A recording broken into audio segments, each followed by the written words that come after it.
Pán Švec, aký účet vystavilo NATO Slovensku za 10 rokov uplynulých? Podľa mňa, podľa nás, zlý účet.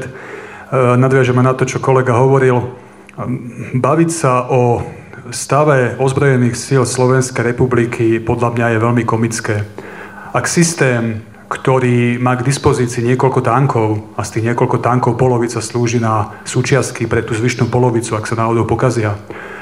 Ak systém, ktorý má pár lietadiel a situácia je taká istá ako pri tých tankoch, ak systém, ktorý musí si prenajímať letové hodiny, lebo nie je schopný si zabezpečiť výcvik vlastných pilotov a letcov, ak takýto systém existuje, tak ako existuje na Slovensku, tak niečo je v tom štáte dánskom poriadne zhnité.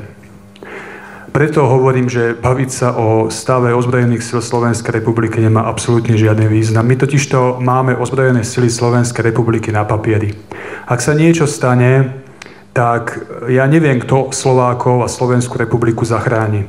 Ak sa rozpadne tento geopolitický systém zmluvy a záväzky a niektoré štáty sa začnú uplatňovať svoje dávnoveké územné nároky a svoje ciele, tak sa zopakuje malá vojna z roku 1939. Myslím, že všetci viete, o čom bola malá vojna.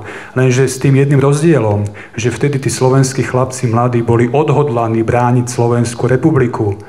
A vzhľadom na to, že sa považujem za mladého vlastenca a odhodlaného človeka brániť aj s nožom v ruke náš štát, našu republiku, vám môžem garantovať, že súčasné médiá pracujú tak geniálne, že na Slovensku je veľmi málo mladých ľudí, ktorí budú ochotní brániť Slovenskú republiku.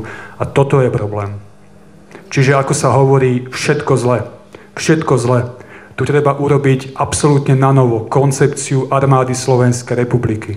Prijať dlhodobú víziu na 20 až 50 rokov, ako ďalej so slovenskou armádou. Všetci zbroja, Poliaci zbroja ako blázniví, Maďari ani nebudem spomínať.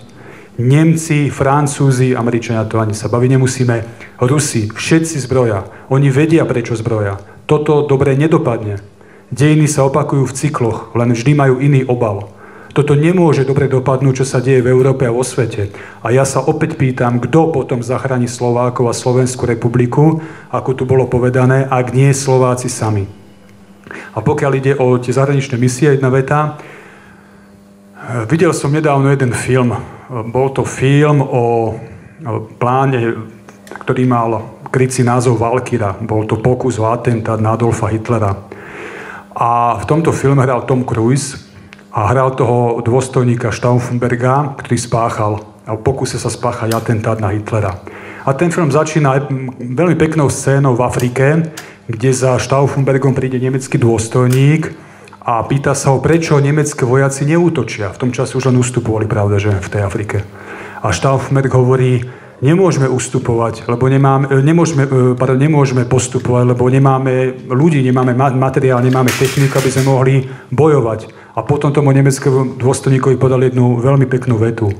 Týchto nemeckých vojakov stiahnite naspäť do Nemecka, pretože ich budete potrebovať pri obrane hlavného mesta ríše. Takže tým som chcel povedať, že slovenské hnutie obrody presadzuje presne toto. Stiahnuť našich vojakov zo zahraničných misií, pretože ich budeme potrebovať o pár rokov pri obrane Slovenskej republiky. A to hovorím s plnou vážnosťou.